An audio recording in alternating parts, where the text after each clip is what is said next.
Welcome guys, my name is Ayush, and in this video I will talk about should you overclock your device, and my results will amaze you. So does overclocking CPU and GPU increases performance or not? Does increasing screen refresh rate any good, and can it damage your device? After doing a lot of testing and almost killing my device twice, I think I am ready to answer your questions, so let's begin with overclocking your CPU and GPU. So CPU in Poco F1 is clocked at 2.8 GHz frequency, and it can overclock use any custom kernels up to 2.95 GHz, and GPU in Poco F1 is at 710 MHz frequency, and using different kernels it can be overclocked up to 850 MHz, which is pretty amazing, so I overclocked my CPU and GPU using D8G kernel.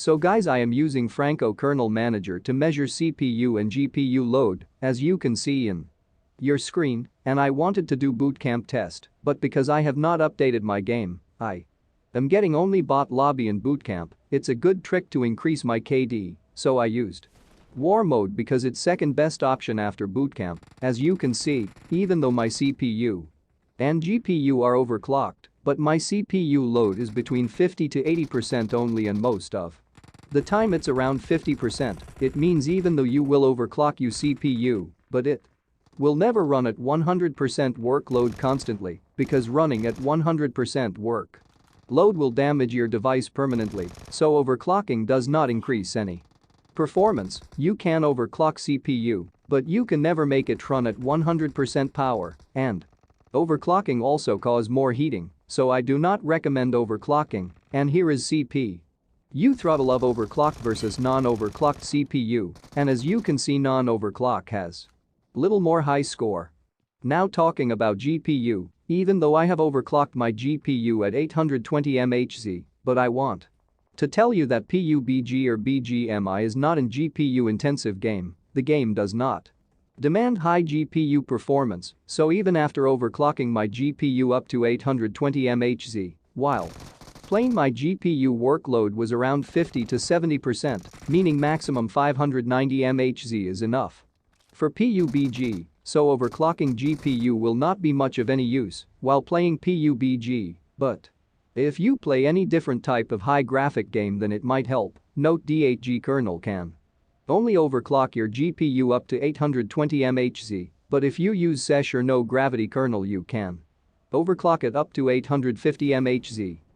Last, talking about increasing screen refresh rate and can you get 71 FPS while gaming. So first I want to say you can increase refresh rate in Poco up to 71 Hz, but I recommend using only up to 67 Hz, and I personally use only up to 65 Hz. I have been using this for long time and have not faced any issues. Using high refresh rate gives better touch sampling rate and overall more smoothness and better touch response, so I recommend using up to 65 Hz for gaming. And for more info I will put a video about touch and fixing touch issues and benefits of high refresh rate. Make sure to watch it. Now about getting 71 FPS, so while testing when is increased my refresh rate up to 70 Hz using SESH kernel. After reboot my screen freezed and touch stopped working. It was bad but not enough to stop me. Then I used D8G kernel and only increase refresh rate up to 69 Hz. So after reboot touch was fine, but when I started gaming, I felt touch issues and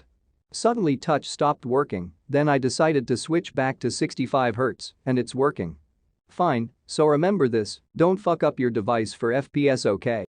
Now for our honorable mention, charging speed. The only thing I want to say is 2800 charging speed is good enough for Poco F1, increasing it will definitely damage your device, so again let me remind you, don't fuck up your device. Remember, a little more charging speed or little more FPS or little more performance does not worth risking your device safety. I hope you liked my video. If you have questions, ask in comments. Join my Telegram if you need any support, and I am giving away 10 paid ROMs at 1000 subs, so please help me reach that goal by liking and subscribing to my channel. I will see you in my next video.